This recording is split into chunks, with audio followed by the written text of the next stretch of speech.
All right, I am live. This is my first ever live stream. Doing it vertical, trying to experiment here, see if I want to do this on regular or not. But mostly just playing around, so it'll probably be short and sweet, won't be too long. But as you can see, we're not here at my normal setup, and it's because if you're a college student, you would know that it's spring break, and my day job is a business professor. So therefore, it is spring break. The kids aren't working, or the kids aren't in school. I'm not working, so why not experiment a little bit when I have some free time?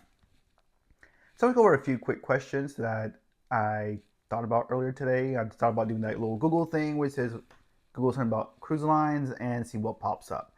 And not much popped up, but what did pop up was basically what is the best cruise line, and then what came up after that was like different categories.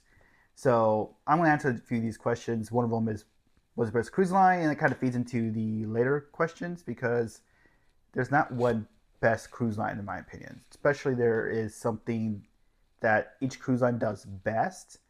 For example, other things that popped up was what cruise lines for best for adult only, what's best for Alaska, what's best for family, what's the best cruise ship, and all these things actually feed into the main question I looked at is what is the best cruise line, because depending on you as an individual will determine what is the best cruise line. Because what do you want out of a cruise? For example, when it says for adults only, if you want to cruise with specifically for adults and there's not a single kid on the ship, that's an easy one. There's only one cruise line like that. That's Virgin Voyages. So I mean, personally, that's my favorite for that reason. But you also have other ones that are not adults only, but maybe cater to more of a adults only kind of crowd without actually being adults only. So if you're looking for something that's very relaxed, and you can maybe think of Princess. It's not adults only, but they don't really cater to kids. They don't have a bunch of kid programs. They do have them there, but they're more so geared towards an older individual. So that's one way of looking at it. Another one says best cruise line to Alaska, and I've never been on an Alaskan cruise, so I can't personally speak of this. But I mean, the two big ones I hear going to Alaska that people love is one, Princess. I've been on a Princess cruise in the Caribbean. I loved it. And I think that actually be a good fit for Alaska. Also, I hear about Royal Caribbean. So those are probably the two topics I hear about when it comes to cruising in Alaska, but I've never done it myself. I hope to do that one day. That's on my bucket list, but haven't quite reached that point yet. Another one says, which is the best cruise line for families?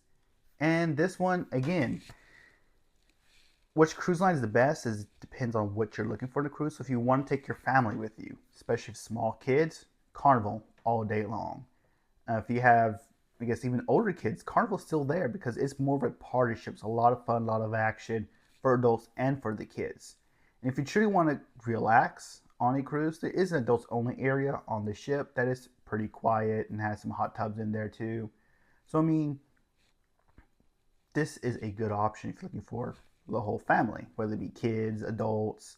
It's a good mix of people, multi generationals, what like Carnival likes to say. Then the last one that came up was which is the best cruise ship? Which ship is the best? It depends on what kind of experience you want.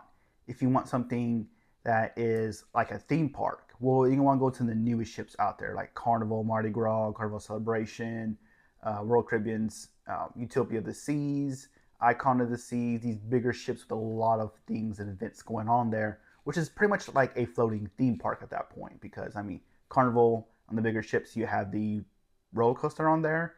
Royal Caribbean, you have a flow rider, you have a rock wall. I mean, they get pretty big pretty quickly. Even um, Norwegian, they actually have go kart on some of their bigger ships. I think just one, to the best of my knowledge, but I mean it's a feature on there. So I mean, it depends what do you want out of your ship. If you want a theme park type feel, definitely go for the bigger ships. If you want something that's a little smaller, it's not as big, easy to get around, more relaxed type feeling, maybe not so crowded, maybe go some of the older ships. It depends on what you want out of a cruise, which you would choose. And then, well, just because I had to list it down, but I could go ahead and do it because again, I don't want this live to go too long. Sorry, about 5 minutes in. That's kind of what I want to test out. But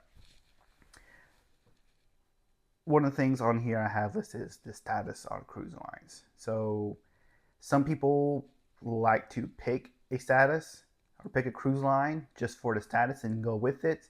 And that's not always the best option. I mean, yes, statuses have some kind of benefit to them, but I mean, don't choose one cruise line just for the status. I would much rather choose a cruise line based on what experience you want to get out of it. Because if you find a cruise line that you absolutely love, and you're going to naturally grow in the rewards program and get better loyalty benefits over time.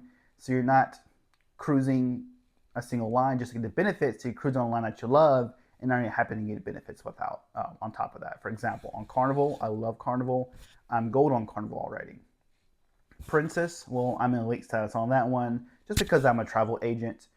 This their special training, got to experience it, and sold on there on my own dime, and I got that status there, which is pretty nice. But I have elite status with Princess, but even though I get all those extra benefits for being elite on Princess, I'm not going to sell on Princess just for the elite benefits. Personally, I love Carnival better. I love Virgin Voyages better. So in Virgin Voyages, I say it's my favorite cruise line, and I technically don't have a status with them, even though I settled on them because their benefits it's a little bit different.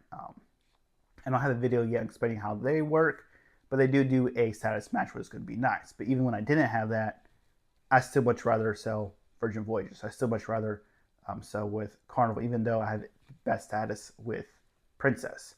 So go with the cruise on you love. Then no matter what happens, you're going to naturally build in loyalty benefits with them, and it's a win-win at that point. So this is my first live. Um, just experimenting, see how this works. And I'm gonna go ahead and end this for now, just because I was, want to see how this works. And I'm actually gonna end it and start another one with horizontal and see what differences with those. So hopefully this can be a more common thing. If it is, I'll see y'all next time. And be sure to check out some other videos, bunch of cruise tips as well. If I can figure out how to end this thing.